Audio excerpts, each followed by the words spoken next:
Et littéralement, James Charles, il a commencé à bloquer ses propres fans parce que il se plaignait du prix. Désolée de rire, mais je trouve ça un peu ridicule de bloquer ses fans parce qu'ils sont pauvres. Think I'm losing my mind. What's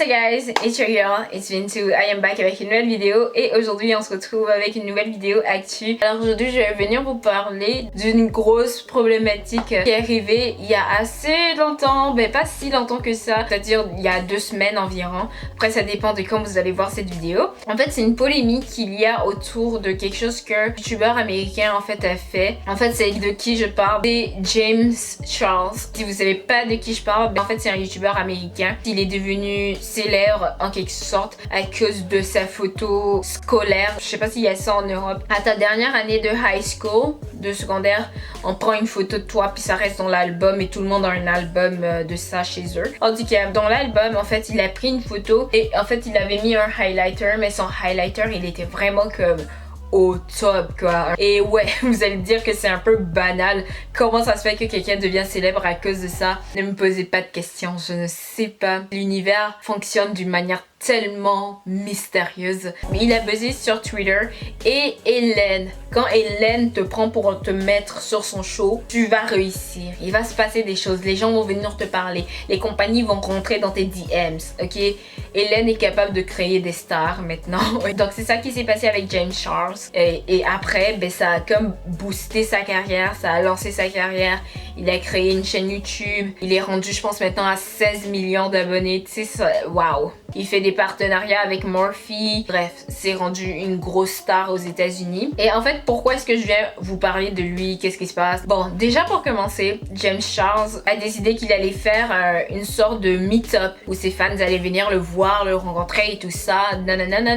Ok, là vous allez me dire c'est quoi le problème? En fait, c'est le prix des tickets pour rentrer dans le meet-up et pour le rencontrer lui. C'est ça le gros problème en fait. C'est le fait qu'il fallait payer 500 dollars USD pour le rencontrer. Je suis sûre que même Enjoy Phoenix, elle vous fait pas payer 500 € pour la voir. Je suis sûre que Cyprien, Squeezie, ils ne vous font pas payer 500 dollars pour les rencontrer. 500 dollars, ce n'est pas le ticket de 2 personnes. Ce n'est pas un ticket combo ou package, ok? Comme on dit en mode un ticket puis c'est papa, maman, bébé et que la famille, 500 dollars. Non. Il y a 500 dollars pour une personne. Donc si toi tu vas au meet-up et que tu es mineur, donc ta maman elle doit être là, ta maman va payer 500 dollars aussi pour être avec toi, pour t'accompagner partout où tu t'en vas. S'il y a un bébé qui doit être là-dedans, s'il y a un papa qui doit être là-dedans, s'il y a une petite soeur qui doit être là-dedans. Tu sais, il y a des familles monoparentales et qui, on va dire, la mère elle est toute seule avec 2 enfants. La fille elle est fan de James Charles, puis on va dire le frère par exemple qu'il est autiste. Le petit frère il ne pourra pas rester à la maison d'une certaine manière. La maman elle pourra pas le laisser à la maison et sortir avec la soeur pour aller rencontrer James Charles. Donc la fille, son ticket va coûter 500 dollars. La maman 500 dollars et le frère aussi 500 dollars parce que le frère ne peut pas être laissé tout seul. Donc tu vas me dire qu'ils vont vraiment payer 1500 dollars juste pour une seule personne? Qu'est-ce qui se passe? C'est quoi ça? Il y a des gens qui peuvent payer ça, mais qui voient qu'il y a un problème avec le prix des tickets. Donc il y a des fans qui ont commencé à envoyer des messages à James Charles pour lui dire que non, ok, non, tu peux pas nous faire payer 500 dollars pour te rencontrer. Il y a d'autres prix. En dessous de 500 dollars, tu le rencontres pas.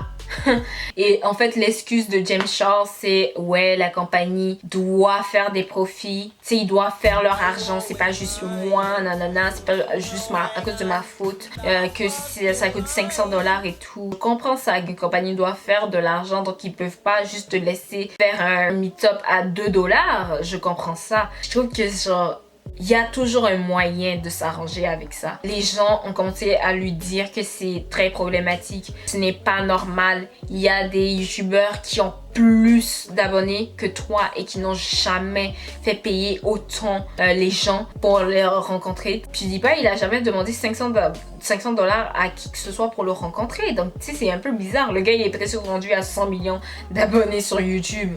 Donc, toi qui as 16 millions d'abonnés, il y a quelque chose qui fonctionne pas. Bref, les gens ont commencé à lui dire ça. Et littéralement, James Charles, il a commencé à bloquer ses propres fans parce que il se plaignait du prix. Désolée de rire, mais je trouve ça un peu ridicule de bloquer ses fans parce qu'ils sont pauvres. Donc il a commencé à bloquer ses propres fans à cause de ça. Et quand il a réalisé qu'il ne pourra pas bloquer toutes ses fans, en fait il a fait ce qu'il était supposé de faire dès le début. Et il a rencontré ceux qu'ils étaient supposés de rencontrer. Il a baissé les prix.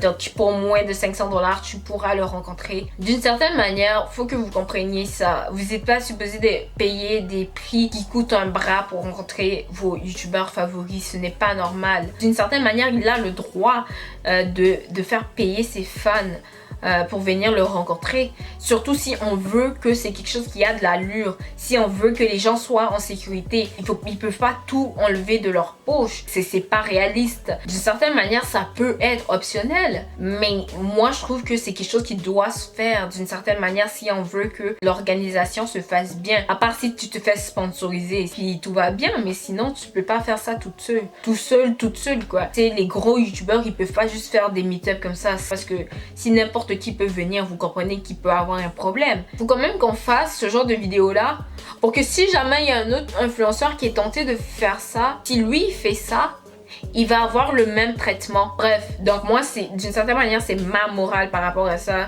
C'est pas correct. Tu peux pas bloquer tes fans à cause qu'ils te disent qu'ils ont pas les moyens de payer 500 $ pour te rencontrer. Ça se fait pas. Et James Charles, c'est pas la première fois qu'il bloque les gens, ses propres fans. C'est pas la première fois qu'il fait ça. C'est quelqu'un qui déteste la critique. Il aime pas se faire critiquer. Il y a quand même des trucs à apprendre.